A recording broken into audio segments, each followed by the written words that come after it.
Tumabi. Xiao daw. Pagmamasid ng maigi. Sino ako?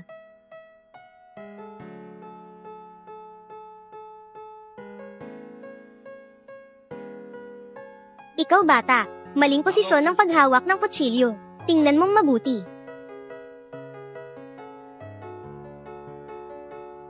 Ituloy mo.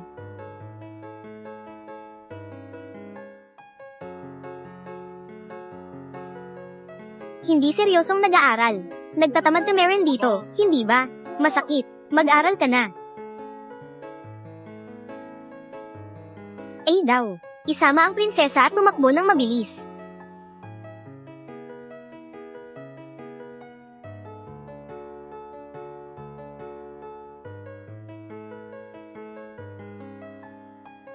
Kapatid.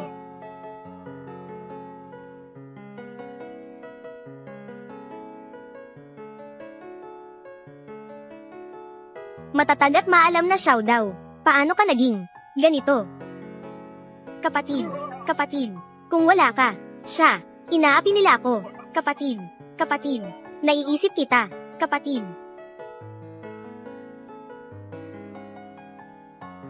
Kapatid, ito. Lumabas muna tayo. Huwag mo silang gambling. Pero, ang ninuno, ayos lang yan.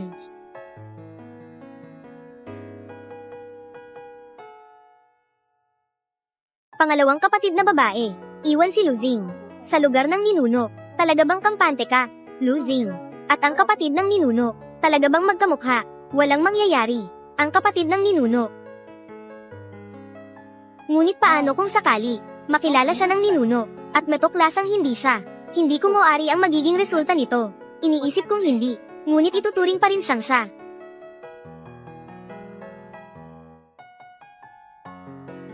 Bakit? Iyan ang sinag ng buwan ng ninuno, 500 taon ng buhay. Ang natirang nag-iisang hangarin. Ang batang si Luzing. Ang talino mo talaga. Alam mo pa pala, ang palayaw ng ninuno, ang husay mo kumilos.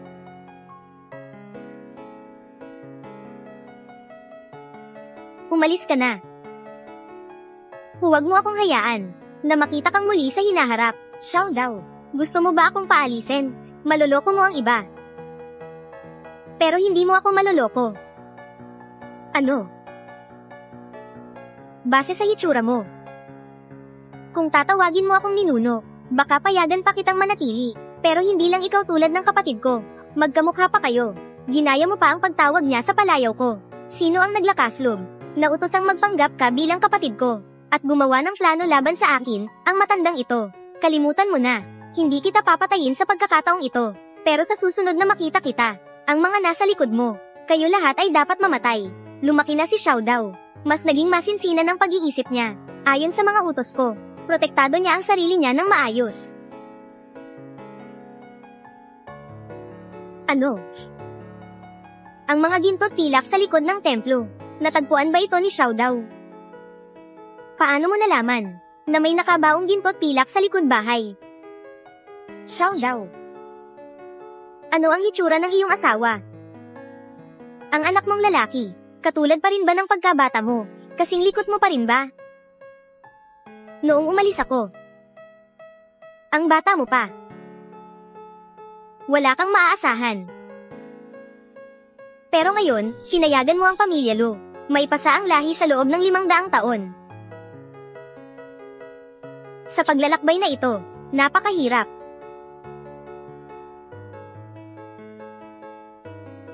Kapatid, hindi ba ako nananaginip? Pakiramdam ko rin, parang nananaginip.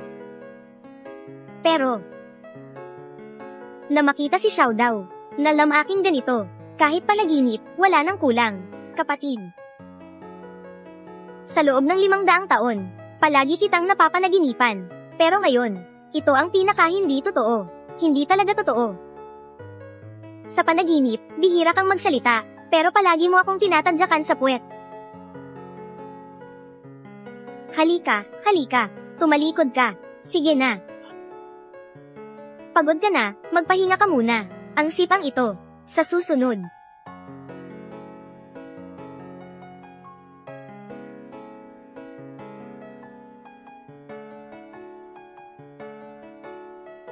Kapatid, kaya ngayong beses, ililista ko na ito para sa'yo. Sa susunod, huwag kang babaluktot sa salita mo, Xiao daw, nabuhay ka ng 500 taon. Hindi ba ang prinsesa, ibinigay sa'yo ang piles ng walang hanggang buhay? Kinuha mo ba ito? Hindi ko ito kinuha. Prinsesa, buhay pa ang prinsesa. Oo, buhay pa siya. Hinati ng prinsesa ang piles ng walang hanggang buhay. Sa 10 parte, ang bawat parte, nagbibigay ng dagdag na 10 taong buhay. Pero maraming tao, ang nais makuha ito, kapatid. Hindi ko na kaya. Xiao daw. Xiao daw, magpahinga ka ng maayos. Ako naman ang magbabantay sa pagkakataong ito. Aalagaan ko ang pamilya Lu.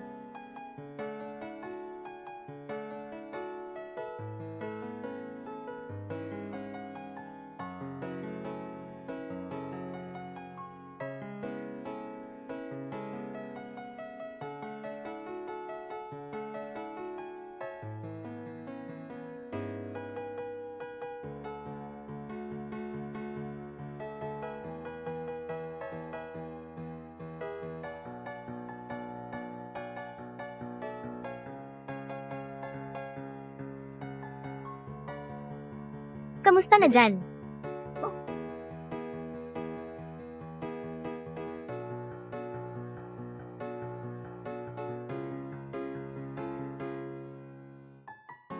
Leader, lahat ng mga gwardya ng Lu, nabuwal na.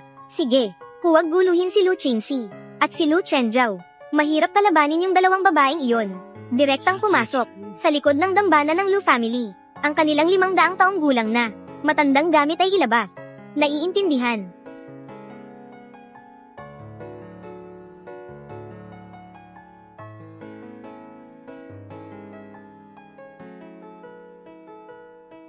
Anong Lu family?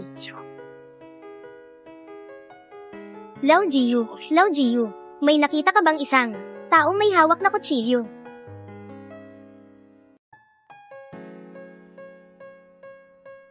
Lao Jiyu, sa posisyon ni Lao Jiyu, may kalaban.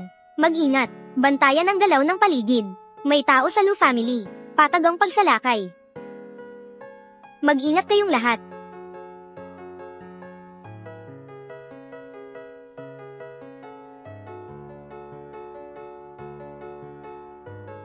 Si Lausan at Lausi ay hindi na rin kaya. May bihasa, huwag habulin. Maghiwa-hiwalay at kumilos. Pumunta sa likod ng dambana. Kunin ang 500 taong gulang na. Matandang gamit at ilabas. Bilisin. Sino ka?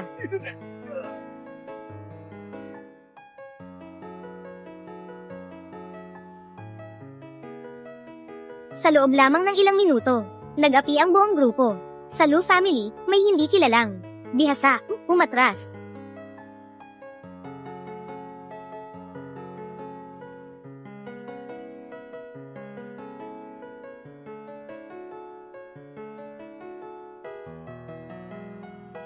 Malapit nang sa mundong ito, wala nang makaririnig tungkol sa'yo. Gamit ang isang luma at sirang Shouchun na espada. Ganyan ka ba ka-arogante? Totoo ba na iniisip mo na isa kang Jiniwei, HMPH, sa loob ng 5 metro? Nakikita ko, ikaw ba ang mas mabilis, ang espada mo o ang baril ko? Sugod.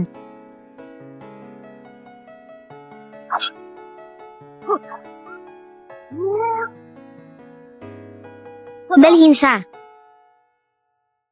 Ang mga asasin ay napigilan na namin, ni ate at ako. Ayos ka lang ba? Dahil sa tulong mo, walang nangyari sa akin. Kagabi, may pumasok na asasin. Lahat ng surveillance ay na-disable. Ito'y parte ng isang planadong operasyon. Ang altar ng pamilya Lu ay nagbibigay pugay sa mga ninuno ng pamilya Lu sa iba't ibang henerasyon. Nakatago dito ang mga mahigpit na sikreto ng pamilya Lu. Sino ang nagutos sa inyo? Napasukin at imbestigahan ito. Oo. Ang Scorpion Tail Sword. Hindi ko inakala na mula pa sa panahon ng Jiniwei, naipasa ito hanggang ngayon. Ang Scorpion Tail Sword ni ate, kilala mo ba iyon? Sayang, mabagal ang galaw niya. Mas mabilis sana kung ganoon. Si ate ay ang pinaka-agile na tao sa pamilya Lu. Tinatawanan mo ba ang pagiging mabagal niya? Sabihin mo, sino ang nagpadala sa inyo rito? Oo, si Eken. Pakiusap, patawarin mo ako. Dalhin mo. Kagabi, saan ka pumunta? Nasa likod bahay ako. Kasama ko si Ado buong gabi habang natutulog. Kagabi, maraming asasin ang dumating. Hindi ako pira-piraso. Matibay talaga ang buhay ko. Ang batang ito. Minsan, ang mga walang muwang ay sinuswerte. Kahit anong panahon, ang mga kaso ng pagpatay ay laging mahalaga. Hindi dahil matibay ang buhay nila. Ako, hindi ko sineryoso ang pag-atake ko. Ikaw ba ang gumawa nito? Pupunta ako para tingnan. Nagising na ba si Xiao daw? Hoy, huwag kang magpanggap. Tapos aalis ka na. Ikaw ba talaga ang may gawa nito? Ano ang sitwasyon ni Xiao daw? Bigla siyang nakatulog. Buong gabi siya natulog. Kailangan ba nating tawagin ang manggagamot? Manggagamot. Kahit ang pinakamahusay na doktor ay walang magagawa. Ang sakit ng mga ninuno. May isang gamot lamang na epektibo. Anong gamot? Samahan mo ako palabas. May itatanong ako sa'yo. Luzing, sino ang nagbigay sa'yo ng pahintulot na hindi dumaan sa aking pag-aproba? Pumasok ka sa likod bahay ng walang pahintulot. Ay, bakit ko siya pinakikinggan? Si Xiao daw ay kapatid ko. Pupunta ako roon para tingnan siya. Natural lang ito para sa tao. Tama na, ano bang Xiao daw? Gusto mong maging pamilya kami dalawa. Nasaan ang ninuno? Sa harapan namin. Huwag ka nang magpanggap. Luzing, ang estado ng pagtulog ng ninuno, isang beses sa bawat 10 taon. Ang kanyang buhay, kailangan mula sa isa sa kanyang kaibigang matagal na. Bumili ng gamot upang pahabain. At mahal ang gamot na ito. Bawat 10 taon, kailangan gumastos ng 1 bilyon. Sa ngayon, kulang ng 1 bilyon ang pamilyang Lu. Matagal ng kaibigan. Kung walang gamot na iyon, anong mangyayari? Mamamatay ng tahimik. Ito ay mula sa Timog Silangang Asya, ang dakilang Ice Owl Crocodile Kun. Siya ay gumawa ng krimen sa iba't ibang bahagi ng mundo. Walang katapusang pagpatay. Malapit na siyang pumasok sa ating bansa. Kung siya ay masosolusyonan, ang gantimpala ay 1 bilyon. Maliligtas ang ninuno. Ang ibig sabihin ng masosolusyonan ay patay o buhay. Kung mahuli ng buhay, doble ang gantimpala. Naiintindihan ko. Ngunit, mayroon akong 2 kahilingan. Sabihin mo, una, pagkatapos makuha ang gantimpala, gusto ko akong mismo ang magtransaksyon at makipagkita sa matagal ng kaibigan. Pwede. Pangalawa, kailangan kong magdala ng tao. Walang problema. Ang buong pamilyang Lu ay susuporta ng buo. Ako at si Chen Zhao ay batikan na rin sa labanan. Kung kinakailangan, kami dalawa ay makikipagtulungan sa iyo. Ate, siya ang hari ng Timog Silangang Asya. Crocodile Kun Mas magaling ang ate ko kaysa sa akin. Pinili ang ate ko. Hindi na ako ang pwede nilang piliin. Gusto ko siya. Siya. Sino? Ang Hardenero ng pamilya Lu. Hindi siya madalas makita. Maghahanap ka ba ng isang Hardenero? Nasasama sa iyo sa pagpatay. Hari ng Timog Silangang Asya. Tama. Ano ang dahilan ng pagpili mo sa kanya? Ang tinutulong niya sa iyong pagpatay. Anong tulong ang may bibigay niya? Kaya niya. May bibigay niya sa akin. Tulong sa araw-araw na pamumuhay. Napakadetalye niya. Putik na malambot na rehistrong simbolong tatak pangkalakal. Aling bulaklak ang nangangailangan ng malambot na putik. Luzing. Bago ka lang dumating sa pamilya Lu. Sa araw-araw na pamumuhay, kaya kanyang alagaan. Pero, siya rin ay bahagi ng pamilya Lu. Hindi siya maaaring sumali sa pagpatay. Kaya ko rin tumulong. Ang tulala mo, ano ang maitutulong mo? Hindi tulala. Minsan, matalino pa rin naman ako. Bago pumasok si Crocodile Kun, meron pang 1 linggo. Sa loob ng 7 araw, ipapadala ko ang lahat ng kanyang mga kilalang impormasyon sa'yo. Kailangan mong maghanda ng mabuti. Kung may kailangan ka, sabihin mo lang. Kailangan ko pa ng ilang mga lihim na armas. Pwede ba ang baril? Baril. Ang tinatawag na baril. Medyo malakas. Pero hindi ito ang pinakamaganda. Gusto ko ng ilan na mas angkop na mga lihim na armas. Sa pangalan ng 3 mong tiyahin, mayroong kumpanya ng armas. Sa totoo lang, plano ko sanang hintayin kayong mga kasamahan sa Qinglong kapag nagkaroon kayo ng alyansa sa kasal upang buksan ang daan sa pagbebenta. Sayang naman. Dahil sa masamang pamamalakad, magsasara na ito.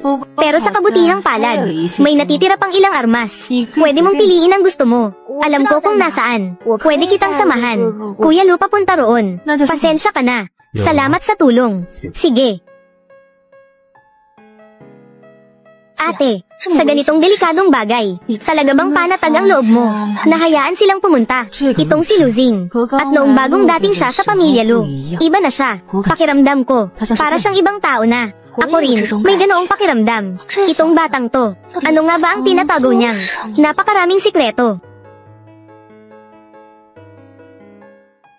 Kuya Lu, pasensya na sa paghihintay. Kagamitan sa pagbiyahe. Ito lang ang meron ako. Huwag mo akong pagtawanan, ha? Anong klase ito? Napakagwapong kabayo. Napakagwapo talaga. Mukhang ito ay isang maliit na electric bike. Maliit na electric bike. Oo, gaano kalayo ang kayang lakbayin nito sa isang araw? Tanghalit, mga 60 milya siguro. Ganito kaliit na dekuryenteng motorsiklo. Kayang tumakbo ng 60 milya sa isang araw. Ang galing. Kung mayroon ako nito nung araw, hindi sana ako nahirapan makatakas. Ha, kahanga-hanga. Salamat sa abala. Sandali lang. Kuya Lu, helmet. Ay, Kuya Lu, baliktad ang suot mo. Kuya Lu, baliktad pa rin.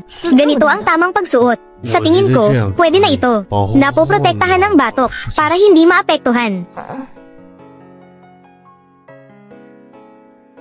Ano pang hinihintay? Ha, wala naman.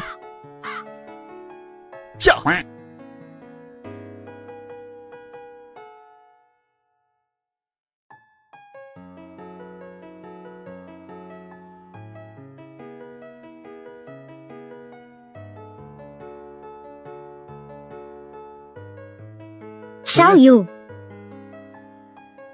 Bakit? Sa ngayon, huwag mo nang sabihin na kilala mo ako. Ito na nga, ang lugar kung saan ginagawa ang mga lihim na sandata. Hindi tulad ng iniisip ko. Medyo iba nga. Negosyo ng armas ni Ate Ruru. Ang kumpanya ay siyang namamahala sa pagbebenta. Pero siya mismo, marunong gumawa kahit papaano. Ang mga sandata ng pangunahing pinuno at pangalawang pinuno ay gawa niya mismo. Ang lahat ay gawa ng sarili niyang kamay. Kaya pala si Tiyasan ay isa ring bihasang manggagawa. Maaasahan. Ate Ruru, huwag mo akong tratuhin ng ganito. Baka may masaktan. Sabihin mong mahal mo ako. Kung hindi, babarilin muna kita. Pagkatapos ay isang putok, barilin ko na ang sarili ko. Dahil tunay mo akong mahal.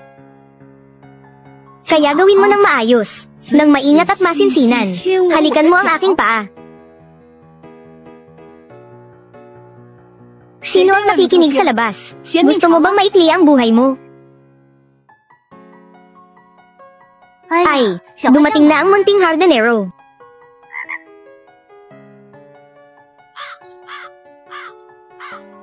Umalis. Ate Ruru, ang bulaklak na ito ay para sa iyo. Salamat. Binigyan mo ako ng bulaklak. Gusto mo ba akong ipakilala sa iyo? Ilang nobyo para magsaya lang. Si Kuya Lu ay nakatanggap ng utos ng pagpatay. Ang misyon para kay Ikon. Pupunta sa lugar ni Ate Ruru. Pumili ng ilang klase ng armas. Salamat. Siya, patayin ang hari ng Timog Silangang Asya. Ekon. HMM. Mayroon akong ilang bateng masarap na alak dito. Hintayin mong mawala ang tama ng alak. Hindi ka na pupunta. Magplano na patayin si Ikon. Hindi ako umiinom ng alak. Huwag mo akong lokohin. Magkasama kayo ni Tiyang sa opisina. 2 ikot lang ang usapan nyo. Ang amoy ng alak na ito, sa panahon ko noon ay malayo sa iniinom ko noon. May mas magaling pa ba sa alak na mas mabuti dito? Ang kapatid kong babae ang gumawa nito ng sarili niya. Bigay ito ng prinsesa. Mas masarap ito kaysa sa alak na ito. Siya ay nagsasalita ng kung ano. Ano ang sinasabi niya? Sa tingin ko ba nawalan na ng gana sa buhay? Nawalan ng interes sa buhay? Gusto bang hanapin si Eken? Tapusin na lang ang lahat. Ate Ruru, si Kuya Lu ay seryoso. Pumunta kami dito ngayon dahil sa utos ng aming leader, sa kanyang kahilingan, sa plano ng ate namin, HMM. Sige na nga, halika, sumunod kayo sa akin. Tara na, lakad na. Hindi ba sabi ninyo pupunta tayo para kunin ang mga tagong sandata? Bakit parang nagiinuman ulit? Nagiinuman.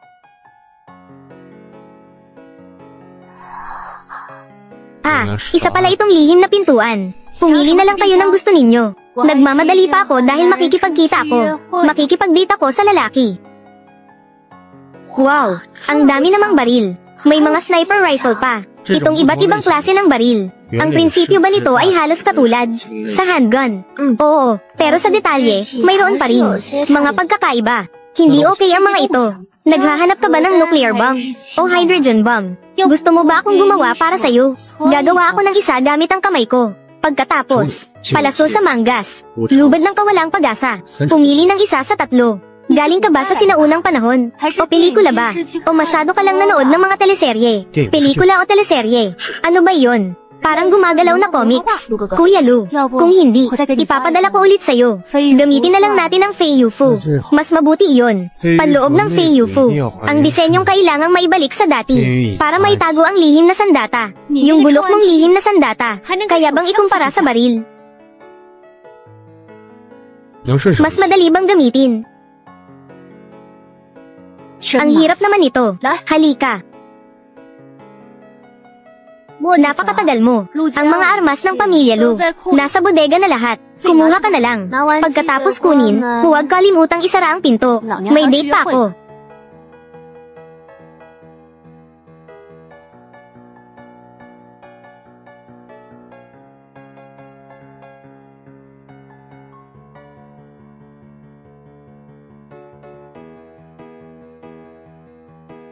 May mamamatay tao.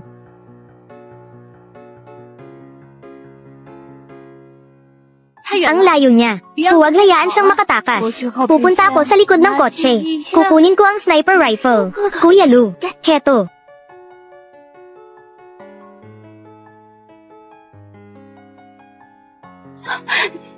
Anong ginagawa mo?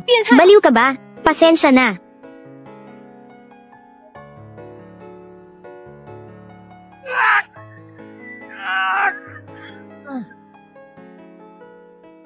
Salamat sa pakikibagay. Xiao Yu, salamat sa iyong hairpin. Sabi ko nga, minsan, matalino pa rin ako. Ikatlong kapatid na babae. Sabi mo ginamit niya lang isang hairpin at natama ng sniper. Oo nga, hindi ko man lang nahawakan ang baril ko. Hindi ko pa ito nailabas. Sabi mo, mayroon kang ganitong kakayahan. Bakit mo pa kailangan ng armas? Mas kampante ako kung may armas. Sa totoo lang, ako ay isang taong madaling mawalan ng pakiramdam ng seguridad. Madali ko rin na ipaparamdam sa iba ang kawalan ng seguridad, hindi ba? Roro, bakit mo sa tingin, ang seguridad ng sariling kumpanya natin ay may napakalaking butas na nakapasok pa ang isang sniper? Ito. Burahin mo sa cellphone mo ang mga hindi maliwanag at hindi malinaw na lalaking kung sino-sino. Linisin mo na ang mga iyon para sa akin. Huwag kang masyadong magpakalasing. At huwag mo silang iuwi sa bahay para lang maglibot. Kung hindi dahil kay losing ngayong araw, halos mawalan ka na ng buhay. Naiintindihan ko na. Mamaya, dalhin mo siya sa iyong pribadong imbakan ng armas. Pribado. Huwag kang mag-alinlangan. Para sa kapakanan ni ate, mamaya dadalhin kita, para makita mo. Tara na. Chen Zhao, puntahan mo at alamin kung sino ang sniper na gustong pumatay kay panganay na nene. Hanapin mo siya at imbestigahan ng maigi. Gusto kong makita kung sino ang naglakaslog na tumarget sa atin. Ang pamilya Lu. Ito ang aking pribadong imbakan ng armas. Ano sa tingin mo? Astig ba o hindi? Karamihan dito ay gawa ko mismo. Sinaunang mga sandatang gawa ko. Ano man ang magustuhan mo, malaya kang mamili.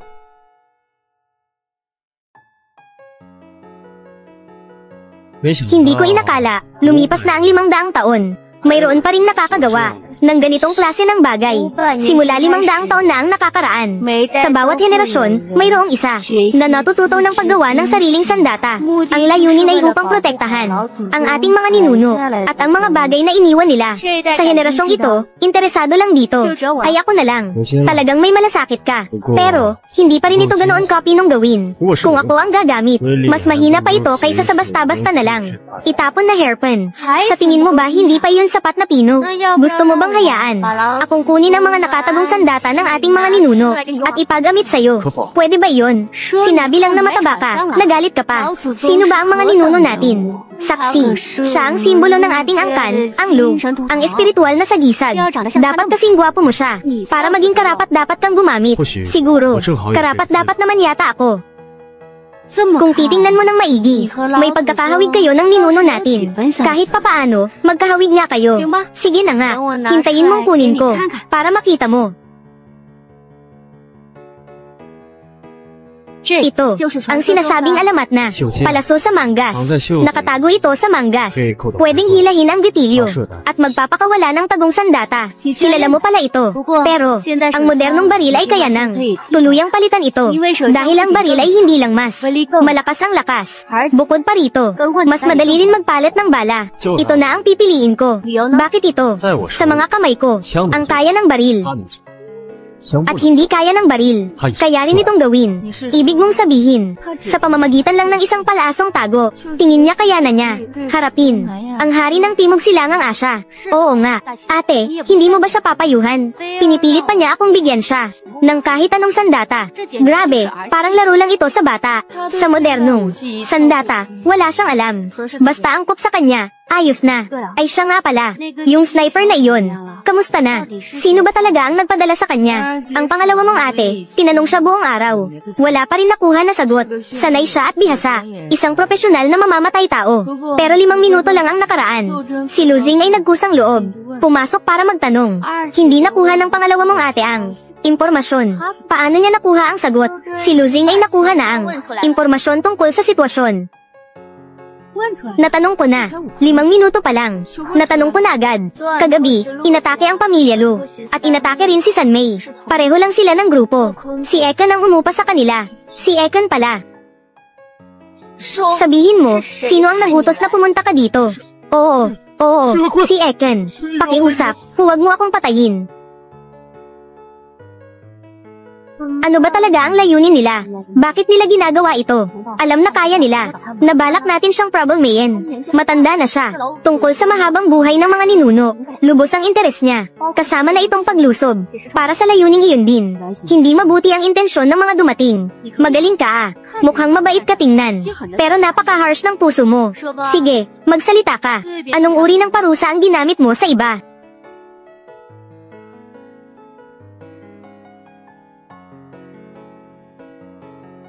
Ito lang ang ginamit ko.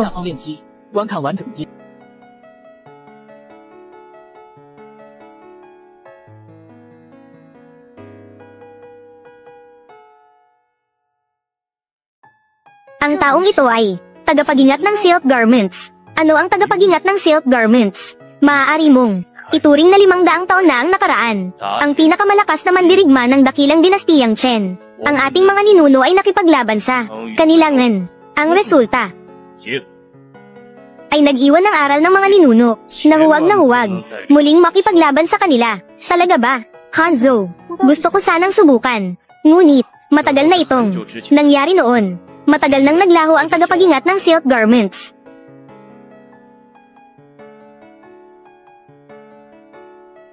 Dumating na si Ate Chingxi. Ayon sa alituntunin, kailangang magsagawa ng pagsusuri ng katawan bago mag-usap. Pasensya na.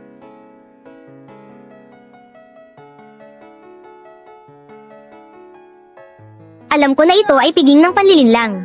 At naglakaslog kang dumating pa rin. Mukhang kailangan kong maayos na. Siyasatin ang lahat. Sa mga nakaraang araw, nagsulat ka ba ng liham ng paibig sa akin? Walang problema. Isang espada lang naman ito.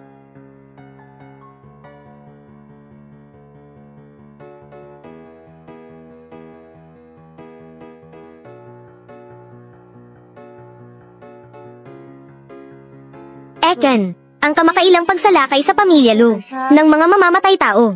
Ikaw ba ang nagpadala sa kanila? Lu Dalauban. Wala rin akong magagawa. Tingnan mo ako. Matanda at mahina na. Malapit nang mamatay. Paano naman ako makikipag-away sa iyo? Wala rin akong magagawa. Kaya, ito ba ang dahilan mo para labanan kami? Narinig ko na ang inyong pamilya Lu ay may isang 500 taong gulang na ninuno. Gusto kong pag-aralan ito. Paano siya nabuhay ng ganito katagal? Baka magduda ka na may ibang intensyon ako, kaya't dumating ako sa ganitong plano. Kunin mo ang iyong kondisyon sa pakikipag-usap. Napakasimple lang. Gusto kitang anyayahan. Ang matandang ninuno, pumunta sa Timog Silangang Asya. Magpahinga ng ilang araw. May pagkain at inumin. Kami ang mag-aasikaso. Pagkatapos ng ilang araw, ibabalik namin siya sa inyo. Sa tingin mo, paano? Hindi maganda. Ayon sa sinabi ng pinuno, siguradong, tinatanggihan mo ako. Ha?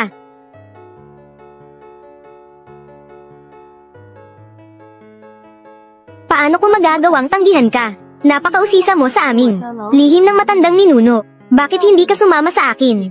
Pabalik sa tahanan ng pamilya Lu. Para personal na makipag-usap. Sa matandang ninuno. Ano sa tingin mo? Ate Chingsi, ano ba ito? Bigla ang pangyayari lang. Ang mamamatay tao. Sa ilalim ng matinding presyon. Madaling mahinang-hina.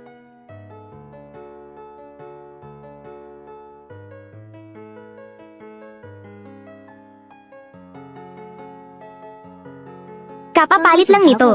Walang sugat sa kanyang katawan. Posible bang aksidente nga ito? Nawalan siya ng malay. Pinuno Lu. Nagbibiro ka ba? Ngayon ay mataas na ang pabuya. Napakataas ng halaga. Lahat ng tao sa mundo ay nais akong hulihin. Papunta sa iyong lugar. Baka magdala ng problema. Kung ganito na lang kaya, bayaran mo na lang ang mga naging pagkalugi ng pamilya Lu nitong mga araw.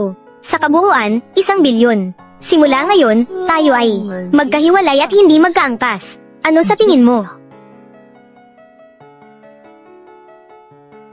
Kukunin mo ang 1 bilyon sa akin. Lu Qingxi. Ang tapang mo talaga, parang leon. Napakalaki ng hinihingi mo.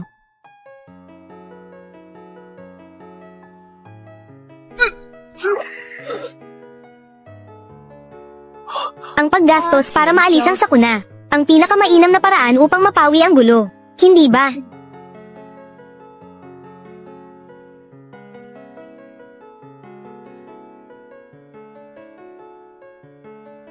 Ganon pa rin. Walang sugat. Bigla na lang nawalan ng malay. May problema talaga ang batang iyon. Hindi na pwedeng patuloy na. Sayangin ang oras natin. Lu Qingxi, sasabihin ko sa iyo ang totoo. Ngayon, hindi lang ang gamit mo ang gagamitin. Ay gagamitin para ipagpalit ang buhay mo. Bukod pa rito, ang iyong negosyo araw-gabi, at ang iyong grupo. Kailangan mo rin itong ipasa. Kung hindi, kayo, huwag nang umasa na makaalis dito ng buhay. Ay nako. Mukhang lumabas na ang tunay na plano. Lu Qingxi, ang ninuno nyo, ay bumagsak na.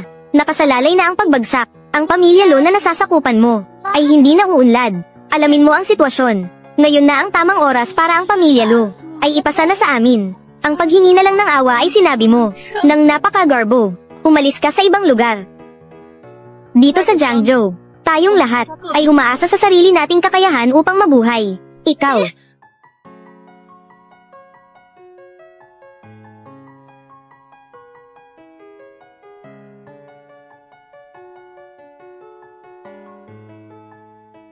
Buogua, 3 taon ang nakalipas. Ikaw at si Nian ang nagbigay sa'yo ng kasosyo upang magtayo ng negosyo sa cruise ship. Sa huli ginamit niya ang pangalan ng Tsunami para mailipat ang cruise ship na nagkakahalaga ng 50 milyon patungo sa ibang bansa. Ngayon, ang cruise ship na ito, nahanap ko na. Gusto mo pa ba ito?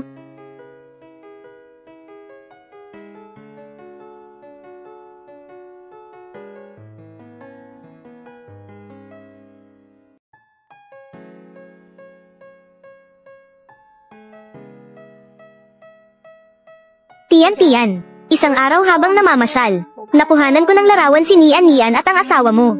Larawan ng iyong asawa. Hindi ba't hindi ito totoo? Ipapakita ko muna ito sa'yo. Ano ang nangyari sa inyo? Kanino kayo nakatanggap ng tawag? Sa tingin ko alam nila ang ilang mga bagay. Bakit hindi tayo magtulungan para sa ikabubuti ng lahat? Ilagay muna ang mga baril ninyo. Hindi ako tumanggap ng tawag. Huwag kayong papaloko ng taong ito, ni Lu Qingxi, kapag bumagsak ang pamilya Lu. Sa pagitan natin, anuman ang naging sigalot, malalampasan natin. Ang matandang tagapagmana ng pamilya Lu ay nasa bingit ng kamatayan. Ang pinuno ng pamilya Lu ay nakulong. Kapag nahuli siya, sa oras na iyon, hindi tayo matatakot sa paglagpak ng pamilya Lu. Malaki ang kikitain natin. Nag-alok si Eka ng 1 bilyong pabuya. Doble ang halaga kung buhay siyang mahuli. Imbis na kumalaban sa pamilya Lu. Bakit hindi itutok ang dulo ng baril sa kanya para mas sigurado? Kayo sa pamilya Lu, hindi pa nagsasalita ang pinuno. Bakit ka sumingit? Sino ba ang dapat harapin?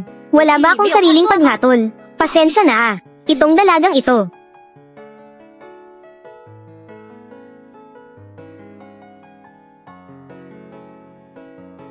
Ako ay hardinero ng pamilya Lu, hindi ang pinuno. Wala siya dito ngayon.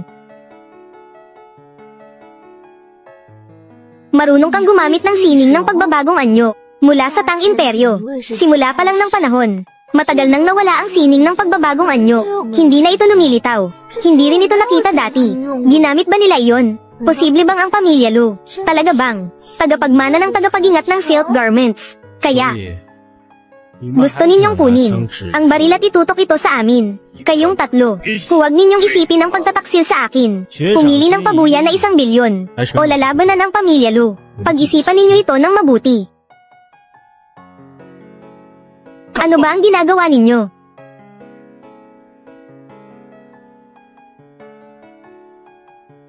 Ikaw bata, araw-araw kang nakatutok sa pamilya Lu. Ngayon, sinadya kong pumunta upang tingnan kung gaano ka ba talaga kagaling. Kayong tatlong angkan, hindi ba ninyo balak makipagtulungan sa akin? Alam mo, Eken, kahit ano paman, hindi namin itutok ang baril sa iyo, Ginoong Hanzo, Binibining Chen. Basta alisin ang taong ito. Ang pamilya Lu ay magiging watak-watak, kayamanan at ang lihim ng mahabang buhay. Walang bayad ang aking alay para sa inyong dalawa. Gagawin ito ng walang pag-aalinlangan.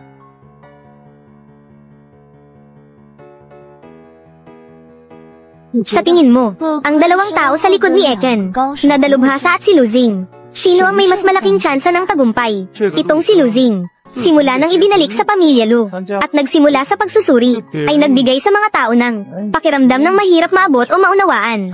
Parang hindi siya kasabay ng panahong ito. Parang hindi siya akmang-akma rito. Itong si Hanzo ay mula sa silangan. Ang pinakamagaling na ninja, na nakapagpaslang sa maraming ministro mula sa silangan. Sinasabing hindi kailanman nabigo sa laban. Si Chen ay isa ring natatanging tagapagbantay ng royal na pamilya, na may napakalakas na kakayahan sa proteksyon.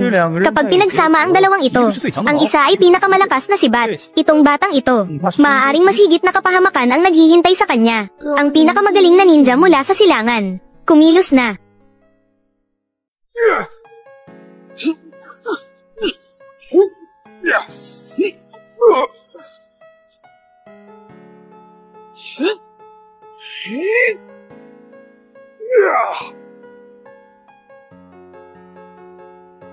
Hindi ito pantay na labanan. Ang kakayahan ng mga ninja ay nasa pagsalakay at pagpaslang. Sa harapang labanan, hindi pa rin sapat ang kanilang kakayahan. Ito talaga ang mapanlinlang na bahagi ng mga tao mula sa silangan. Si Hanzo ay nagkunwaring talo lamang.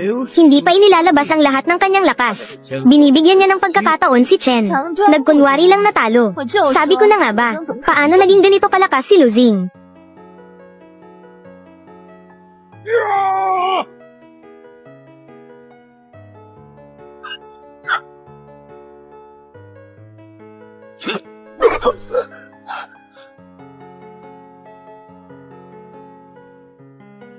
Lu kuya, mag-ingat ka.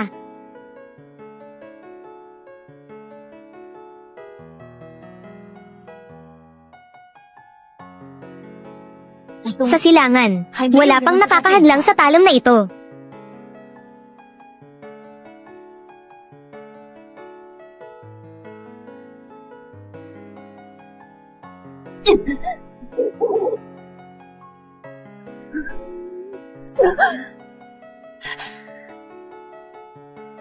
Chen, magkasama tayo.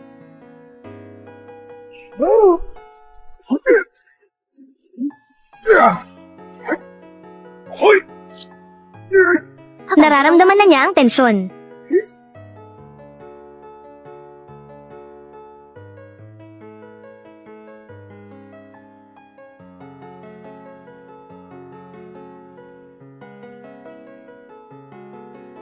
Ang bigat ng lagayan ng kanyang espada.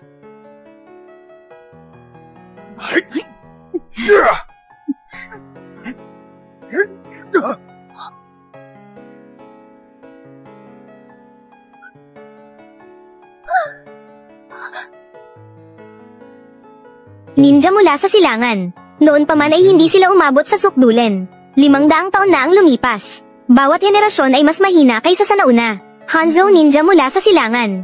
Hindi dapat hinahamak ng mga taga-Dragon Country. Ano ang ginagawa ng babaeng mandirigma mula sa silangan? Kapag hindi kaya, sinasaktan ang sarili. Suriin ang kanyang hairpin.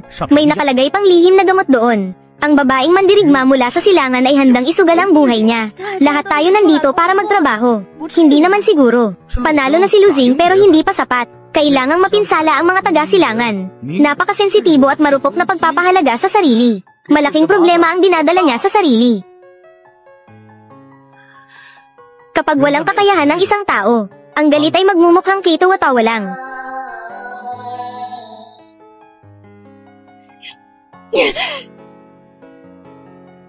Lu kuya, mag-ingat ka. 点击下方观看全集。 Nilagyan ko ng lason ang karayom. Kapag tumama ito sa katawan, una, mamamanhid ang katawan niya. Sa loob ng wala pang kalahating oras, siya ay tiyak na, biglang mamamatay. Ang hapong ito ay talagang napakababa ng asal. Ngunit itong si Luzing ay namatay sa karapat-dapat na paraan. Ang layunin ng isang mamamatay tao ay talagang patayin ang tao, anuman ang paraan. Itong si Luzing, masyado siyang maliit ang tingin sa tao. Hindi siya isang kwalipikado na mamamatay tao. Ang pagiging inalis ay natural lamang.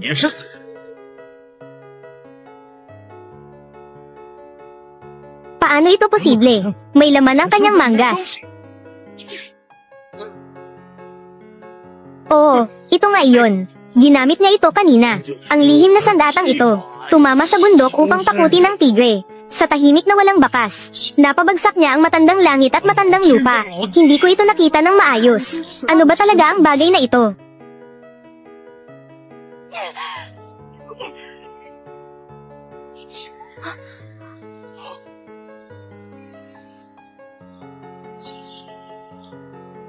Sumuko na ako. Pakiusap, palampasin mo na ako.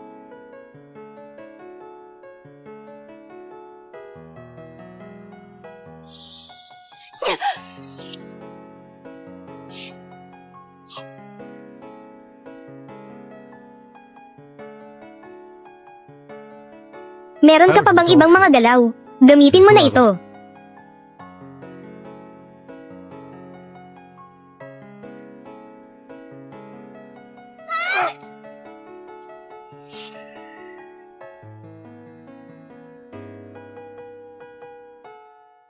Huwag mong iisipin na mukhang bobo ako, kaya madali akong mabyuli. Minsan, medyo matalino rin naman ako. Ang gantimpalang salapi sa buhay na nahuli ay hahatiin natin ng pantay. Hindi pwede iyon. Iyan ay purong tagumpay mo, Kuya Lu. Ang isang katlo lang ay sapat na.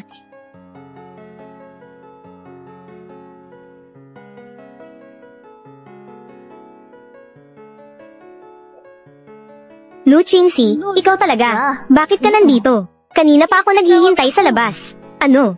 Gusto mo bang suriin kung totoo ako o hindi? Kung ako'y tunay, mas maganda para hatiin ang grupo ng Choxi Group. Lahat tayo ay nalinlang ng taong ito. Niloko.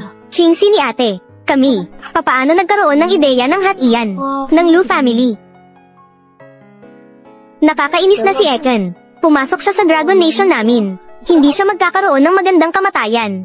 Dalhin na lahat ng tao. Ay, hintayin nyo. Luzing, ang leader ng pamilya. Kami na ang bahala. Ano pa ang ginagawa ninyo?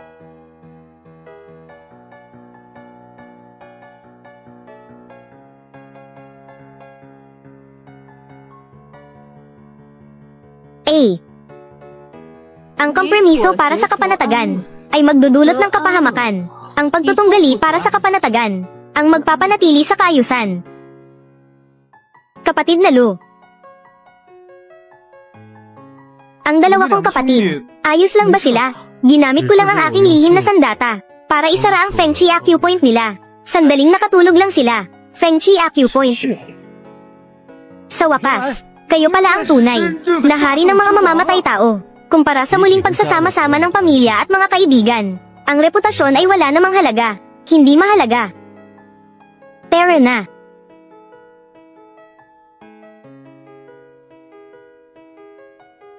Ang batang ito, tunay na mahusay magpanggap.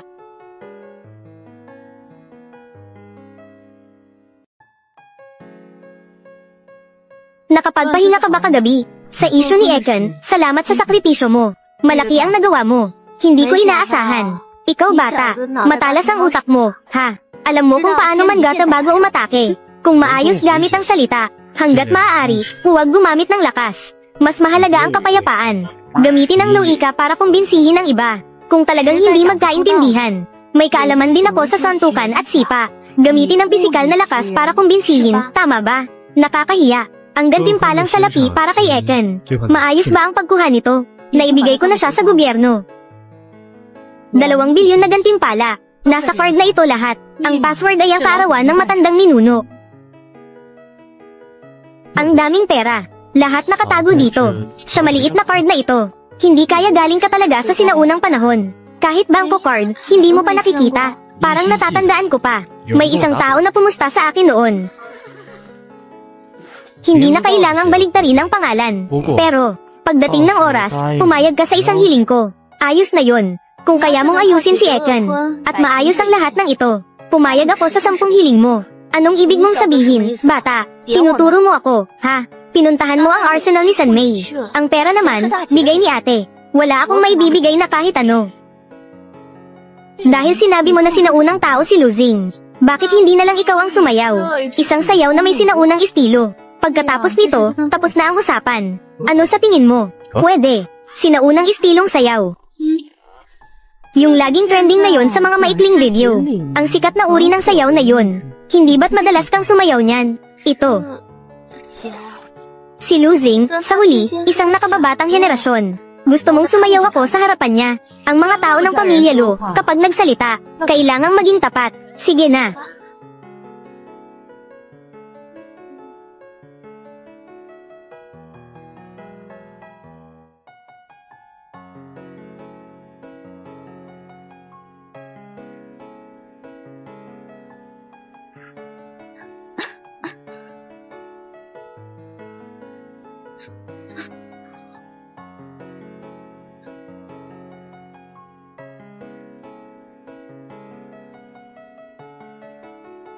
Kuya, ang sakit ko ba? Hindi na ba gagaling? Kuya, kapag gumaling na ako, papasok din ako sa palasyo para mag-aral ng sayaw. Sasayawin ko para sayo.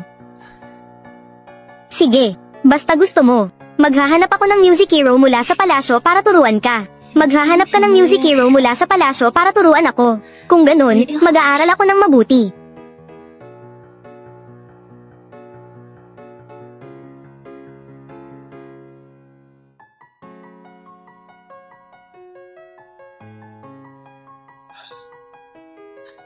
Sige. Sige, tama na. Ganito na lang. Ang pangit ba ng sayaw ko? Langit naman. Bakit ka umiiyak? Wala lang, hindi ko napigilan. Naalala ko ang isang dating kakilala. Ayos lang, pinapanood mo ang tiyahin mong sumayaw. Iniisip mo pa yung iba. Sa tingin ko si Luzing. May kwento rin sa buhay niya. Luzing. Sa pagkakaroon ng itim na card na ito, kailangan mong madaliin na makipag-ugnayan sa matandang kaibigan ni matandang ninuno upang matapos ang transaksyon. Nang sa gayon si matandang ninuno ay agad magising. Paano ko siya makokontak? Ang matandang kaibigan ni matandang ninuno, medyo kakaiba. Hindi siya kailanman gumagamit ng mga modernong kagamitan sa komunikasyon. Maaari lamang siyang makontak sa kakaibang paraan para makausap siya. Anong paraan?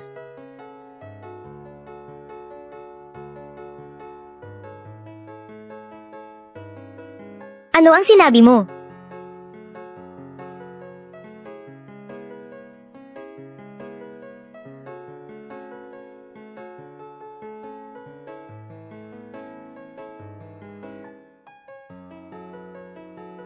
Nakababatang kapatid na babae. Dumalaw ang kuya mo sa'yo.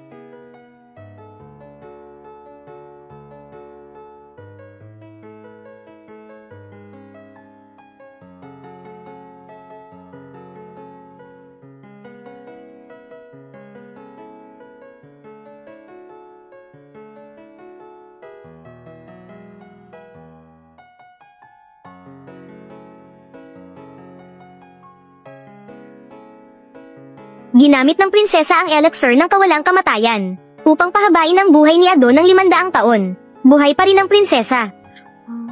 Ang galing.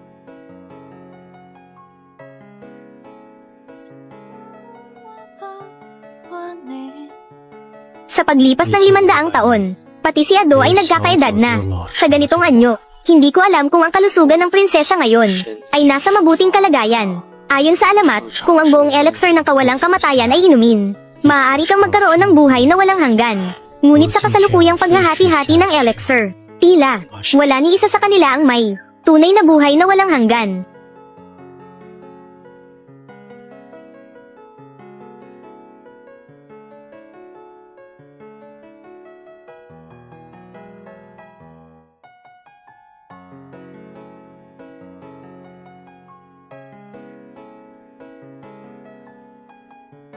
Prinsesa.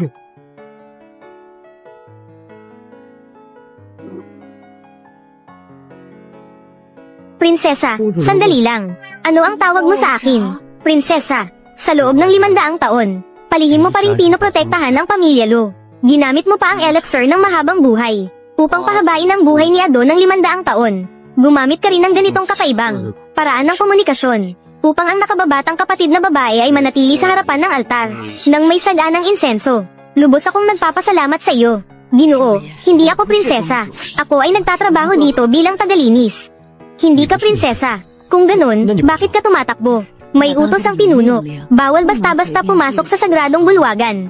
Naging mausisa lamang ako. Sumilip lang ako dito. Hindi naman ako pumasok. Akala ko paparusahan mo ako. Liho akong babae. Lagi kang masipag at matapat sa pamilya Lu. Alam kong napadaan ka lamang. Napagbintangan kita ng mali. Mas maunawain talaga ang dalagang anak. Kuya Lu, baka nagkamali ka ng pagkakakilala sa tao. Marahil nga, yung apong babae. Paano siya naging prinsesa ayon sa sinabi mo? Prinsesa, hindi ba't dapat lahat sila? Bata at magaganda. Para siyang si Ado. Nabuhay siya ng 500 taon. Gaano man siya kabata at kaganda, nagmukha rin siyang matanda. Ang prinsesang ito, mahalagang mahalaga siya para sa iyo.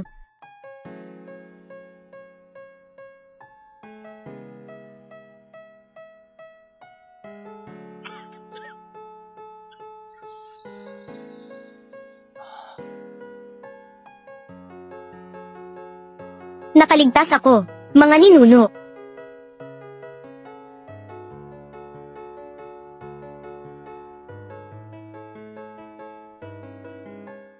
Nakaligtas ako.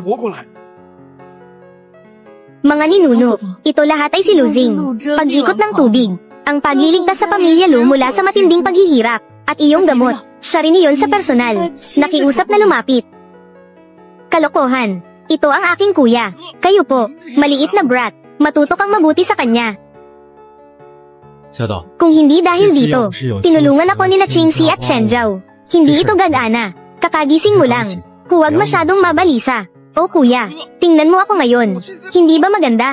Nakita mo ba? Ito ay tinatawag na pagpapakumbaba. Commander-in-Chief ng bordado na uniform guard.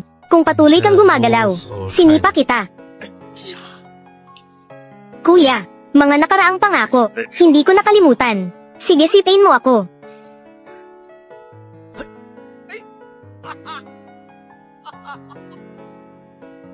Mas komportable, 500 taon. Matagal na, ang karanasang ito. Iyon ay napakahusay. Kuya, namiss kita ng sobra. Hindi ko inaasahan na ganito pa seryoso. Mga ninuno, may isa pang side nito. Pagkatapos ay maging losing tayo. Ang nakababatang henerasyon. Kuya, sabi mo noon, kasama ang grupong iyon ng mga tao. Pagkatapos ng labanan, ano ang mangyayari kapag nagising ka muli? Nakarating na kami sa ancestral hall namin. Ganyan ang sitwasyon. Hindi ko pinangarap ito. Balang araw makakasama ko pa, kuya, kapag nagkita tayo. At, sa isang napakahalagang sandali, natutuwa akong natulungan kita. Ang makita kang ganito, ako ay nasisiyahan din. Ibang klase, isang hindi maipaliwanag na pakiramdam. 500 taon ng pagbabago mula sa dagat patungo sa lupa, mga pagbabago sa mundo, mga ninuno. Nakita mo ang kapatid mo.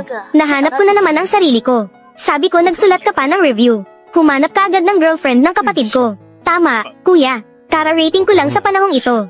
Hindi nagtagal. Hindi sanay. Hindi ko pa naiisip ang mga bagay na ito. Mga ninuno, ang kapatid mo ay naghahanap ng makakasama.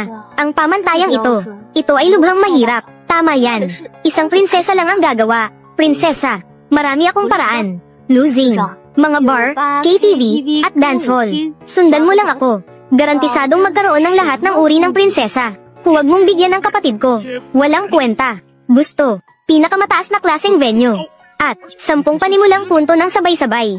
Kuya, katulad mo noon, nakikinig ng musika sa brothel. Sobrang nakakakilig. Wala ako sa likod mo. Gawin mo lang ito nang walang ingat. Kuya, kasama mo ako. Biro lang. Saladon, bumalik ka na. Magpakita ng talento sa kapatid ko. Ako. Bawal ba yun? Hindi. Hindi rin ako magaling sa anumang espesyal. Shenzhou at Ruru. Ang kanilang espesyalidad. Hindi. Bagamat gumaganap ng mga talento, hindi ako magaling dito. Ngunit, mayroon akong impormasyon. Balita ng hindi pagkakaunawaan. Sana ay makapagdesisyon ang ating mga ninuno. Posible ba ito? Anong desisyon ang dapat kong gawin? Nandito ang kapatid ko. Tsaka, losing, iyon ba ang tawag mo sa akin? Tawagan ng Ancestral Master. Hindi ako sanay. Bilisan mo. Patriarch. Tawagin mo na lang ako sa tunay kong pangalan. Actually, hindi ako nakipag-compete. Karamihan sa inyo ay buhangin. Wala kaming pakialam sa seniority or anything like that. Kuya ito. Hindi ko inaasahan na makokontrol ako ng kapatid ko. Ganito pa rin. Isang masayang bagay. Saladon, sabihin ang iyong isip. Kamakailan lang dahil kay Lu, Patriarch, nakamamanghang debo. Sa makatuwid kami. Paano ang pamilya Lu? Muli siyang sumikat. Mayroong $1 bilyong na order. Ibigay mo sa amin. Bilyon. Xiao daw. Noon, nagtatrabaho bilang miyembro ng Embroidered Uniform Guard. Iyon ay dahil sa pangangailangan. Mayroon kang 500 taon. Naipon. Bakit hinahayaan mo pa? Pamilya, kasama ang mga inapo. Nakikibahagi sa napakadelikadong trabaho. Kuya, actually, ayoko rin. Lamang, ayokong itapon. Ang galing mo. Anong klaseng kasanayan ito? Ang trabahong ito ay dapat huminto ka agad. Iyon lang. Narinig mo ba yun? Sinabi na ng kapatid ko. Hindi ko na kaya ito. Hindi mo na kailangan ipakilala. Bilisan mo ibigay mo sa kapatid ko. Magpakita ng ilang talento. Ang aking kapatid at ako ay nag-e-enjoy sa gabi-gabing pagsasaya. Tinatangkilik ang isang mahaba at malusog na buhay. Bukod sa, ang mga patay na puno ay nabubuhay muli. Tama. Anong patay na kahoy ang muling nabubuhay? Tumawag. Magpakailanman bata. Nakikita ko ang kahulugan ng pagbabago ng karera at pagpunta sa pampang. Ngunit, ang taong may $1 bilyong na pabuya, kailangan pa nating tingnan. Kahit gusto mong tumanggi, pinakamabuting malaman. Kuya, mukhang seryoso ang bagay na ito. Anong ibig mong sabihin? Tingnan ko, si Lu Xing ay commander ng Embroidered Uniform Guard. Sabi mo ikaw siya. Maliban na lamang kung maaari mong alisin ito. Mundong ito, ang pinakamahirap na tao na alisin. Bounty mission. Naipadala ko na. Sasabihin sa iyo ni Lu Qingxi. Matagal na dapat itong nabanggit. Tingnan mo. Matagal na dapat itong nabanggit. Tingnan mo.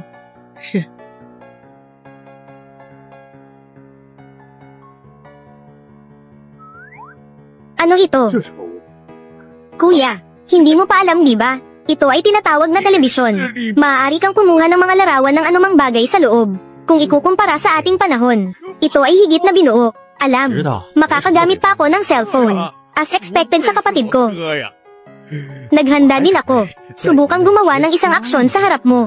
Kaya ito ay, naglakbay ako sa panahong ito. Ang lahat ng maliliit na isda ang nag-aalaga sa akin. Responsable sa pang-araw-araw kong buhay. Ilang araw lang yan.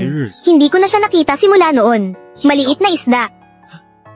Kapatid ko, nabanggit ng mga pangunahing tao. Pambihira ang taong iyon. Tawagan mo siya. Tingnan ko. Nararapat ba siyang maging hipag? Produkto lang siya ng panahon ko. Ang una ay nag-abot. Friends lang. Kuya, masasabi ko, medyo gusto mo siya. Oo nga pala. Nasaan ang maliliit na isda? Saladon, paano mo nakuha ang maliit na isda? Na-upload na ang portrait. Ito ay mabuti. Kuya, magandang mata. Ang taong may $1 bilyong reward. Ito ay isang maliit na isda. Paano ito posibleng maging isang maliit na isda? Hindi ba ang maliit na isda ay katulad ng ating pamilya? Nagpapalaki ka ba at nag-aayos ng mga bulaklak? Dumating siya sa bahay namin. Ilang taon. Ito ay nagkakahalaga ng 1 bilyon. Nung una nakatanggap ako, kapag na-post ang reward notice na ito, pareho ako ng iniisip mo. Nagkaroon din ako ng pagdududa sa kanya. Ngunit, ang bumibili ay nagbigay. Higit pang impormasyon. Tingnan natin. Pagbati, Miss.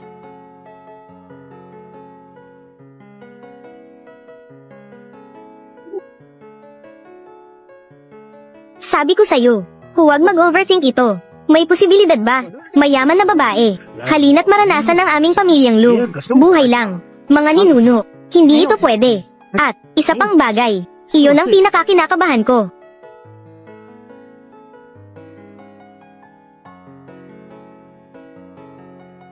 Ito ay, ako. Tama. Ito ay sa araw ng pagtatasa. Gigising ka ni Little Fish. Tahasang pinagbawalan ko ito.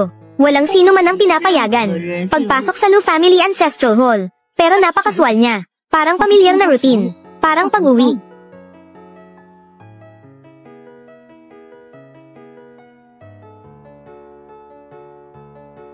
Ang mga ito, yun ang inimbestigahan ko.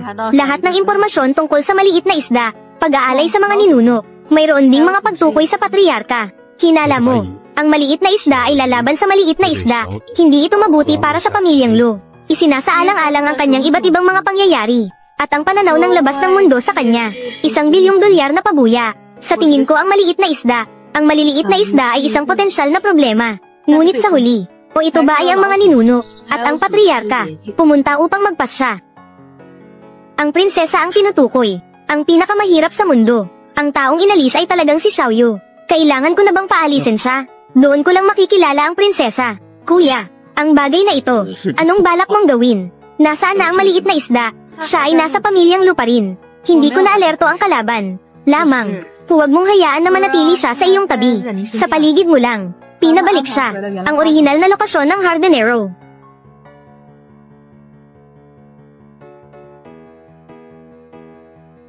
Ang bagay na ito, huwag kang makialam. Ako na ang bahala.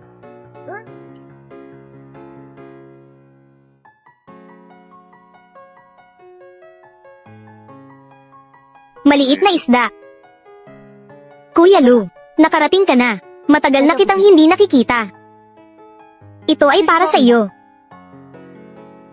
Kuya Lu, ano ang mali sa iyo? Ito na ang iyong huling pagkakataon. Nawala ang hairpin. Nakalimutan kunin. Dinala ko sa iyo. Salamat kuya. Aking mga bulaklak, ayaw mo ba? Hindi. Napakaganda. Kuya Lu, may iba pa ba? Pumunta ka muna sa likod bahay. Gupitin ang mga bulaklak. Hahanapin ulit kita saglit. Mabuti.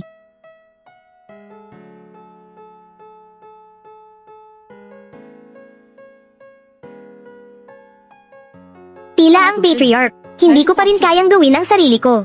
Sa tingin ko ang maliit na isda. Wala kaming masamang intensyon sa iyo. Maliit na isda, normal na normal ang ugali niya. Pero bakit gusto niya? Itinatago ang pagkakakilanlan. Nakatago sa pamilya Lu. Hindi ba siya? Ano ang gusto mong makita? Kailangan ko bang makuha ang isang bagay mula dito? Ang aming pamilya, sa ganitong mapanganib na kapaligiran. Hardenero, kung wala akong gusto, losing. Hindi mo gagawin. Nahulog ka na sa kanya, hindi ba? Sisiyasatin ko ito ng maigi. Nag-alinlangan ng asasin. Ito ay isang malaking bawal. Ang 3 tao sa telebisyon ay mula sa Jiangzhou, mga pinuno ng 3 pangunahing angkan, Wang Long, Wunan, at Zhang Hai. Sila 3 ay tumatawag kay Xiaoyu bilang Ginang Xiaoyu. Makikita na itong si Xiaoyu ay may hindi pangkaraniwang pagkatao. Si Xiaoyu ay personal kong pinili na mapasama sa pamilya Lu. Ang pinuno ng pamilya ay ininspeksyon din siya. Base sa aking karanasan, wala naman siyang kakaibang pinagmulan. Oo, hindi ko rin kailanman pinagdudahan ng batang Hardenero na ito. Simula nang mapasama siya sa pamilya Lu nitong mga taon, hindi siya kailanman gumawa ng anumang hindi karaniwan. Ngunit, ang mga katotohanan ito ay nakahain na sa harapan natin. Hindi natin maiwasang magduda. Ngayon tingnan natin ang video mula sa monitoring ng Pamilya Lu. Ang florang ito ay mula pa noong panahon ng Yangzheng at nagkakahalaga ng higit sa 1 bilyon. Ngunit siya ay ginamit itong florera para sa bulaklak. Ang palamuting nasa kanyang buhok.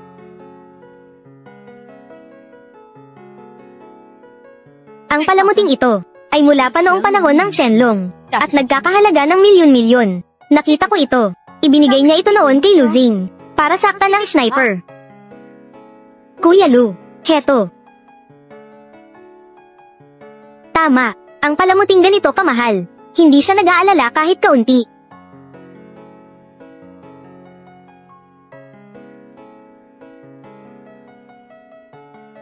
Kuya Lu, may kailangan ka ba sa akin? Noong nakaraan, nagbigay ako ng porselana at ibinalik mo sa akin ang larawan. Hindi kita iginuhit. Nangako akong iguhit ka. Noong panahong iyon, gusto mong gamitin ang mukha ng pinuno upang palitan ang aking anyo para magawa ang mahalagang pakay. Kung tungkol naman sa akin, ayos lang iyon para sa akin. Kung hindi mo nabanggit, nakalimutan ko na. Xiao Yu, noong sinabi mo noong nakaraan, matagal ka na sa Pamilya Lu, tama ba? Oo, maraming trabaho sa labas. Bakit sa Pamilya Lu ka nagtatrabaho? Bilang isang hardinero, ang Pamilya Lu, medyo delikado. Hindi ko gusto ang makipag-ugnayan sa ibang tao. Ang manatili sa Pamilya Lu, ang pinakamahalagang kondisyon, ay ang pagiging lihim. Hindi maaaring makipag-usap ng madalas sa iba. Sa pananaw ng iba, maaaring ito ay isang kahinaan. Pero sa palagay ko, isa itong kalakasan. Naisip mo na ba, na maaaring magdala ito ng panganib sa sarili mo? Ang mangyari ng maraming katulad, ng insidente ng pag-atake sa kumpanya. Totoong may panganib. Ngunit sa tingin ko, isa itong kakaibang uri ng natatanging karanasan sa buhay. Hindi ka ba natatakot mamatay? Kapag may buhay, may kamatayan. Kapag may kamatayan, may buhay. Isa lamang itong bahagi ng buhay. Isang simpleng proseso lang ito. Bakit ito dapat alalahanin? Gayunpaman, kung totoo nga, na may taong tutok ang baril sa akin, baka matakot ako at mamatay. Kung ganoon, ayon sa loika, ang taong katulad mo, dapat hindi makatawag ng pansin ng iba, di ba? HMM. Kung ganun, bakit may tao na nag-alok ng 10 bilyon na gantimpalang pera para sa ulo mo? Iniisip ba ni Kuya Lu na ako ang nagkanulo sa Pamilya Lu? Simula pa lang ng pagpasok mo sa tahanan ng mga Lu, may balak ka na talaga.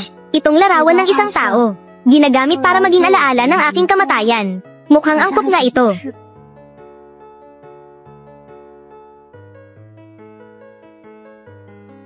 Plano ba ni Kuya Lu na gamitin ang paraan ng mga tagapagtanggol sa Haring Dinastiya para akong imbestigahan? O kaya, diretso na akong patayin para makuha ang gantimpalang pera?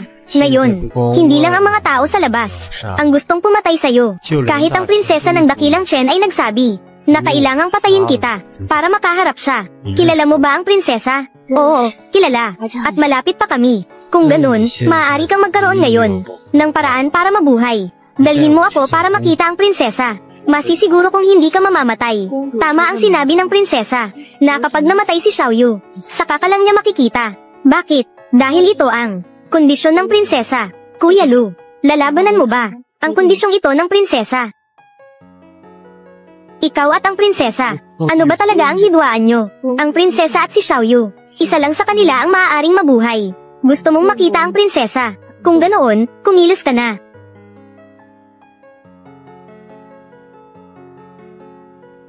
Kuya Lu, hindi magawa ang kailangan. Babalik ako bukas para patayin ka.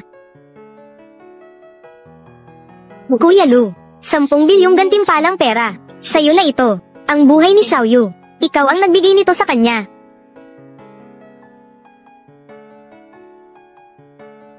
Ayaw ni Kuya Lu makita ang prinsesa. Simula ngayon, umalis sa Pamilya Lu. Mula ngayon, wala nang Xiao Yu sa mundo. Kung gusto mong mabuhay, kung ayaw mong habulin at patayin, sundin mo na lang ang sinasabi ko.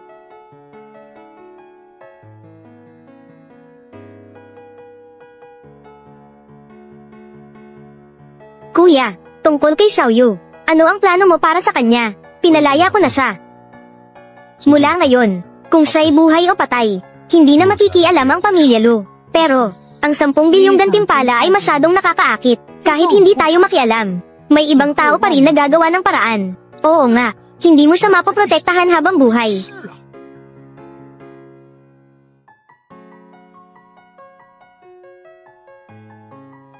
Ito ang larawan ni Xiaoyu. Kuya, may nararamdaman ka para kay Xiaoyu. Ito ang paraan mo upang maibsan ang nararamdaman mo. Nako, ang hina mo naman. Dalhin mo na lang siya sa tabi mo. Pagbabago ng anyo. Pagbabago ng anyo. Teka, kuya. Balak mo bang pagtakpan ang plano gamit ang palabas?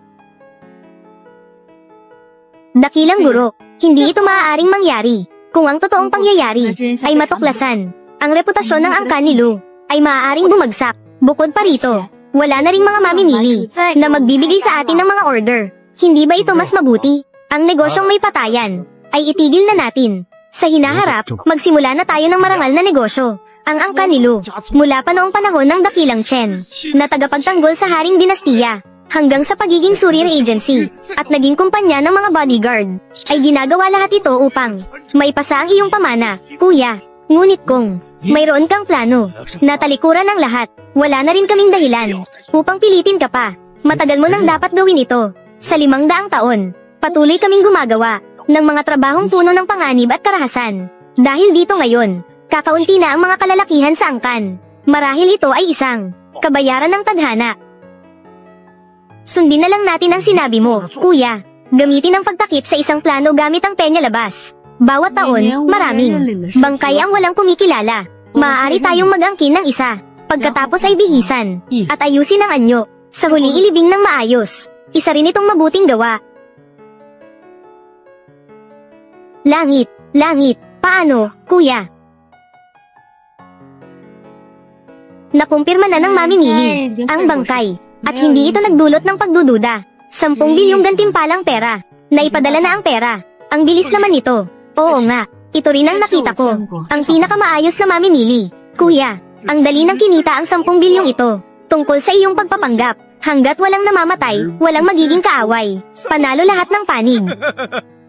Qingxi, may balita ka ba kamakailan? Tungkol kay Xiaoyu. Xiaoyu, 3 araw na ang nakaraan.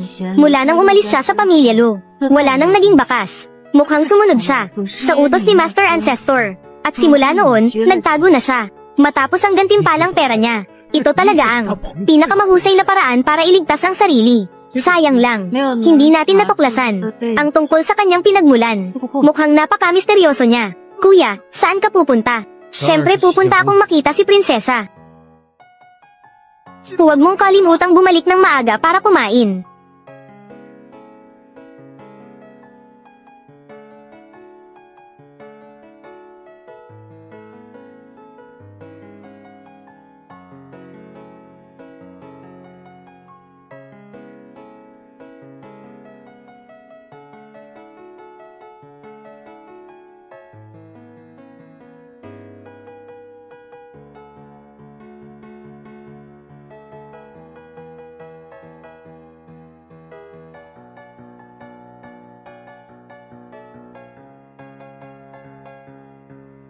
Xiaoyu.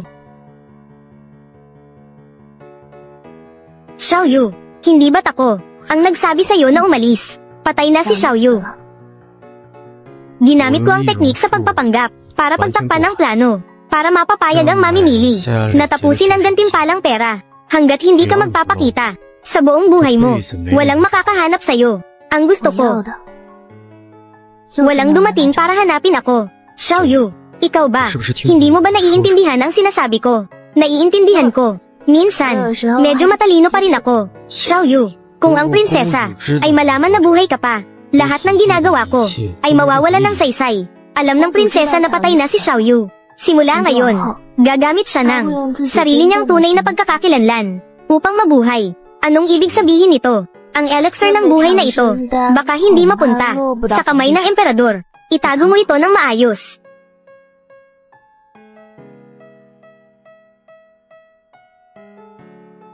Hindi mo pa naaalala.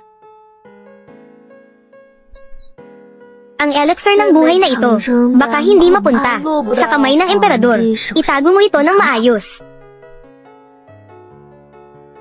Ang elixir ng immortalidad na ito, marunong magtago sa kamay ng emperador. Pampasaherong bus. Prinsesa, G2. Itago mo muna ito. At ikaw. Babalik ako para hanapin kayo. Kuya Lu. Babalik ka agad upang hanapin kami. Ang paghihintay na ito ay umabot ng 500 taon. Ziyuyu. Ikaw, patay na si Ziyuyu. Ang pangalan ko ay Yu Jiaoxi. Yu Jiaoxi. Ang itsura ko habang lumaki. Nakakadismaya ba ito sa'yo? Bakit kailangang mabaygo? Kung hindi, paano mo? Hindi ako makikilala. Mula sa iyong paggising, sa santuaryo, nakilala kita agad. Ang ekspresyon, ang kilos, ang posisyon ng espada mo, ang malambing mong tono. Lahat ng ito at ako, gaya ng alaala ko sa'yo, Kuya Lu, ay magkapareho. Dahil kilala mo na ako noon pa, bakit kailangan mong gumastos ng 10 bilyong pabuya para ipapatay ang sarili mo? Hindi ka ba natakot na baka? Totoong gawin ko ito. Kung ginawa mo, ang misyon ni Ziyuyu ay matutupad na. Hindi na kailangang maglaan ng mahabang panahon para protektahan ka at ang mahal na pamilya ni Lu. Kung ginawa mo, Yu Jiaoxi, kapag nabubuhay, nagkakaroon ng bagong kahulugan. Prinsesa, hindi ko pa rin maintindihan.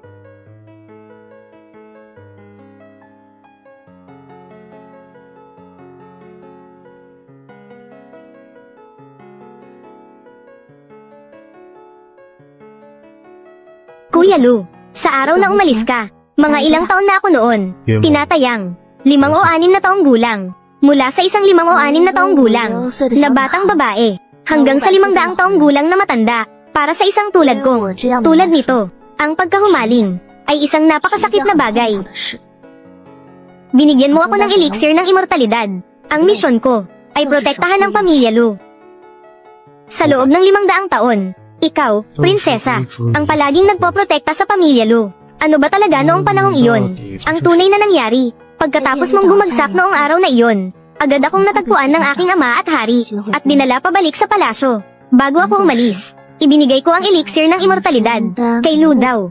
Naglaho siya sa silangan at nagtago. Wala na kaming pagkakataon na magkita. Ngunit sinabi ni Lu daw, na nasa iyo ang elixir ng immortalidad. Hindi ko pa nasasabi ang lahat. Hintayin ang elixir ng immortalidad, hanggang ang kaguluhan ay lumipas. Lumipas ang 70 taon. Ang mga tao sa palasyo, ay unti-unting nakalimot dito. Noon lamang ako nagkaroon ng pagkakataong makaalis sa palasyo. Sa muling pagkikita namin ni Lu daw, ako at siya ay 80 taong gulang na. Mukha siyang 80 taon. Dahil noong panahong iyon, lahat tayo ay hindi pa nakakagamit ng elixir ng immortalidad.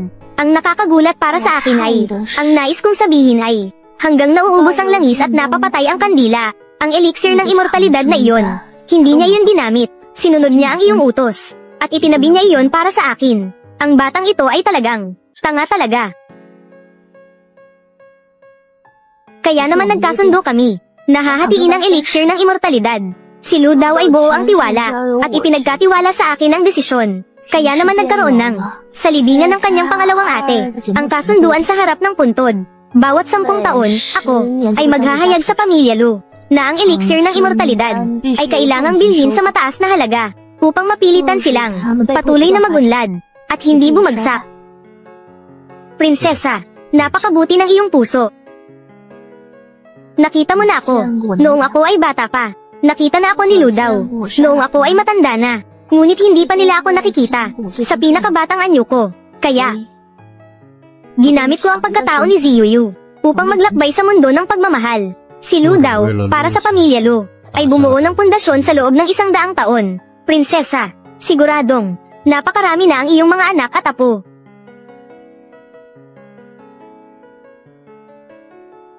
Sumama ka sa akin.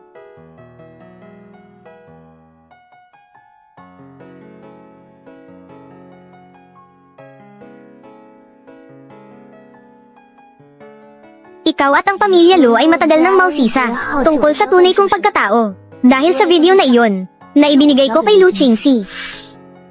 Sa loob ng 500 taon na ito, natutunan ko ang ilang kasanayan tulad ng pagtugtog ng gukan, paglalaro ng chess, pagsusulat, at pagpipinta. Pati na rin ang ilang pangunahing sining ng pakikipaglaban. Ang mga mayari ng negosyo sa Jiangzhou ay hinahanap ako. Pero gusto lang nila makipagkalakalan sa akin, para sa ilang mga obra at pagpipinta. Sa loob ng tahanang ito, Ikaw lang ang natitirang tao. Hindi ka pa nagpakasal. Kasal. Sa modernong termino, masasabi natin, ako ay mahiyain at hindi komportable makisalamuha sa iba. Palihim kong, inalaga ang mabuti ang pamilya Lu. Sa loob ng 500 taon na ito, paminsan-minsan, pumupunta ako sa pamilya Lu bilang isang hardinero, upang masaksihan ng pamilya Lu, sa patuloy na pag-usbong ng kanilang mga henerasyon. Si Xiao daw ay may mahinang obserbasyon. Sa iba't ibang panahon, pareho ang mukhang nakikita. Kahit kailan ay hindi kanya pinagdudahan. Karaniwan, hindi ko nakikita si Lu daw. Kaya hindi nabunyag ang aking pagkatao. Noon, maging ang aking ama ang emperador ay nagnanais ng elixir ng immortalidad. Dahil sa kanyang pagmamahal sa mundo. Ngunit para sa akin, ang pagiging immortal ay wala rin namang kabuluhan. Immortalidad. Hindi ba maganda? Ang paglalakbay sa mundo ay umiikot lamang sa kasikatan, kayamanan, paibig, at kapangyarihan. Kapag naunawaan mo ito, makakamit mo na. Ngunit kadalasan, ang mga tao ay hindi ito nauunawaan. May mga naghahangad ng kasikatan. May mga naghahangad ng kayamanan. May mga naghahangad ng paibig.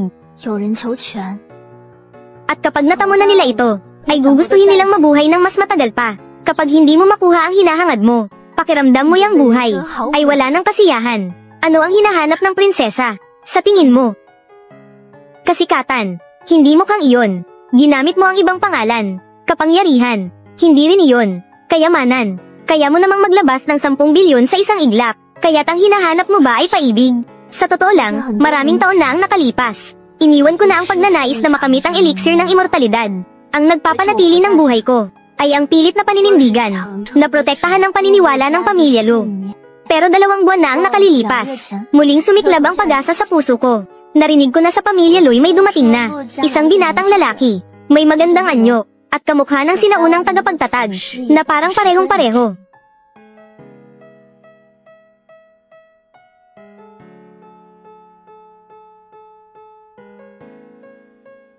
Hindi ko inakala na talagang bumalik ka.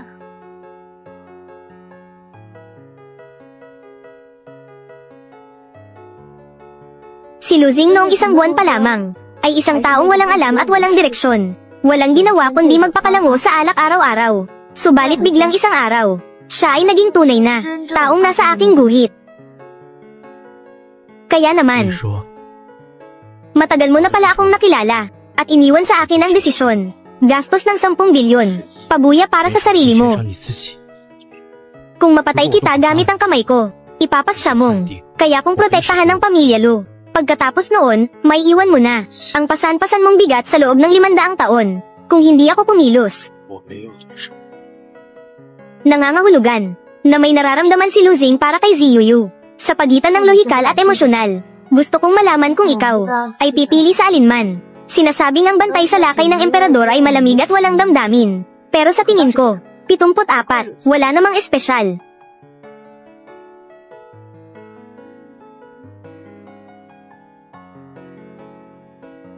Kuya, nakita mo ba ang prinsesa? Kailan ka uuwi para kumain? Kumain muna kayo. Kuya, noong nagising ako, hindi tayo nagkaroon ng pagkakataon na kumuha ng maayos na larawan ng pamilya. Larawan ng pamilya. Lahat ng tao ay nasa isang larawan. Naiintindihan ko. Aalis ka ba? Sumama ka sa akin pauwi. Sinaunang tagapagtatag. Sabi mo, ang prinsesa. Talaga bang isa siyang? Anong klaseng tao? Paano siya naging ganoong kalupit na umabot sa puntong papatayin si Ziyuyu? Ay nako, ang prinsesa kasi, isa siyang taong masyadong romantiko. Alam mo, mula pagkabata, pinoprotektahan siya ng punong bantay sa lakay ng emperador. Ano ang turing sa kanyang halaga? Mayroon pa kayang lalaki na magugustuhan niya pagkatapos. Mawawala lang ang ulap sa hushan. Ang ibig mong sabihin, naiinggit siya kay Ziyuyu. Kaya pinapaslang niya gamit ang sinaunang tagapagtatag. Posible nga, ang paibig ay may 2 mukha. Ang mabuting bahagi nito ay ang pag-unawa at paggalang. Ang masamang bahagi naman ay pag-angkin at selos. Kapag pinagsama ang 2 ito ang tunay na tawag sa paibig. Ginamit niya ang 10 bilyon para tugisin si Ziyuyu. Para patunayan ang kanyang pagmamahal sa sinaunang tagapagtatag. Kuya, bumalik ka na. Ziyuyu, kuya, ano ba talaga ang nangyayari? Ipakilala, siya si Yu Jiaoxi, prinsesa ng dakilang kaharian ng Chen. Mapalad tayo na nagkita muli. Kamusta? Pasensya na sa abalang naidulot. Ziyuyu, talagang itinago mo ng mabuti, ha? Ziyuyu, munti kong sisiw. Yu Jiaoshi, prinsesa. Ay nako, matagal ko nang dapat naisip na ikaw pala. 500 taong immortalidad. Sa wakas ay naantay mo na. Ang taong inaantay mo. Ikaw din. Dahil sa panahong ito, maingat na pag-aaruga ni Yu Jiaoshi. Inimbitahan ko siyang maghapunan sa bahay. Wala bang patutol? Kuya, magsalita ka. Ano bang magagawa namin? Ay mali. Dapat kong tawagin siya. Na ate. Lumabas at maghanap ng magaling na photographer. Kunin natin ang isang larawan ng lahat. Sige, puntahan mo. Lumipat kayong dalawa sa gilid. Tara. Dito kayo umupo. Prinsesa, pakiusap dito na kayo umupo. Tumayo ng maayos. Ako'y uupo dito. Sige, bibilang ako ng 3, 2, 1. Ngitian tayo lahat. Sige. 3、2、1，笑。